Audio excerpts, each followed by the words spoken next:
Күпме карасам да карап куймыйм, Билер куе кайыкларына. Илһам Шакиров исемендәге беренче республика премиясын тапшыру тантанасын нәкъ менә Дәүләт филармониясында оештыру бер дә гаҗәп түгел. Биредә Илһам Шакиров ярты гасырдан артык хезмәт итә. Фойега килеп керүгә үк безне күргәзмә каршы ала. Монда Илһам Шакировның фотосурәтләре, документлар, концерт афишалары һәм шәхси әйберләре тупланган. Җырчының бөтен тормышы чагылдырылган биредә. Күргәзмәне моңга әверелгән гомер дип атаганнар. Дөрестән дә Илһам Шакировның илаһи тавышы моңы кабатланмас. Ул җырчыларыбыз өчен үрнәк. Яннарымда uşak ягар идем. Җилсыннар ул uşакка моңлы җаннар. Әлеге чара Илһам Шакировны искә алу кичәсе дә төрле яшьтәге җырчылар аңа багышлап шигырьләр сөйли. Сандугачыбызга мәдхия җырлый. Илһам Шакиров чын мәгънәсендә моң тирәсендә милләтне берләштерүче була. Наша Илһам ага республика премиясе бөтен татар халкы арасында җыр, моң, илһамны мәңгеләштерүнең беренче адымы дип бүгенге тарихка кертәбез. Илһам Шакиров исемендәге республика премиясендә 3 номинация каралган. Халыкчан җырчы исеменә Флёр Шакиров лаек. Үзе авылда агроном булып эшли. Шулай да җыр, моң аның канында. Ул Илһам Шакировның бер туган абыйсы Кыяметдиннең улы. Бу көнне ул да истәлекләргә бирелде. Авыл табитендә җырлап, кич белән җырлап йөрү бар инде.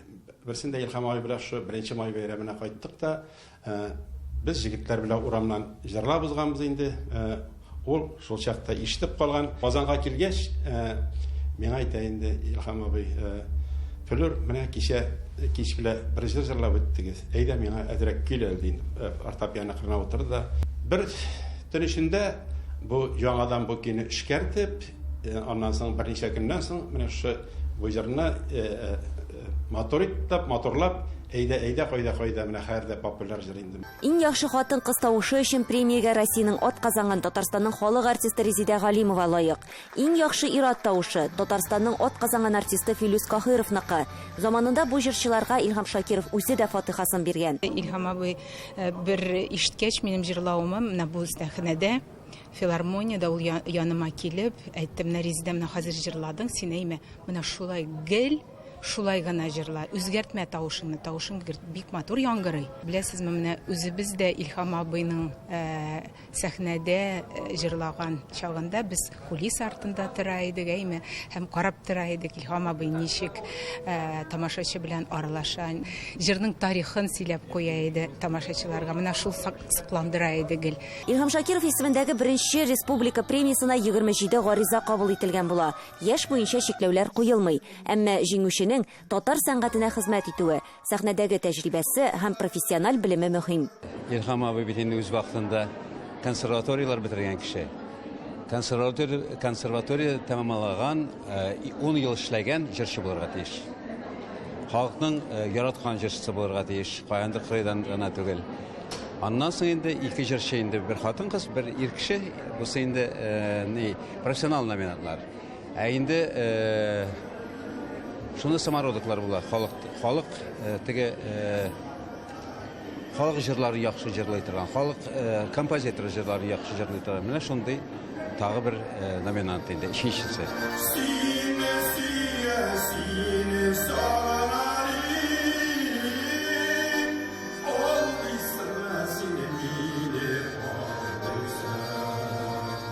Беренче премия Илһам абыйның бик лайыклы кандидатлар, чөнки бер тавыштан жюри тавыш бирде. Киләчәктә ул премия шулай куелган.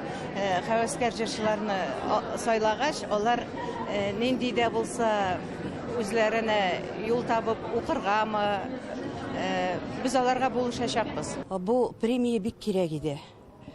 Менә театр артистларының үз премиясы бар, тантана дигән.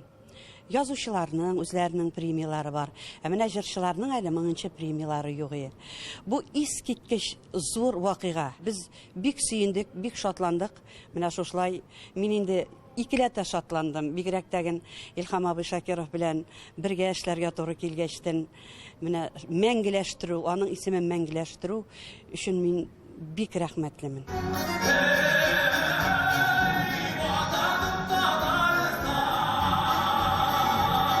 Җиңүчеләрне акчалата да бүләкләделәр. Һәрберсенә 200 мең сум. Чын талантлар күп булмый.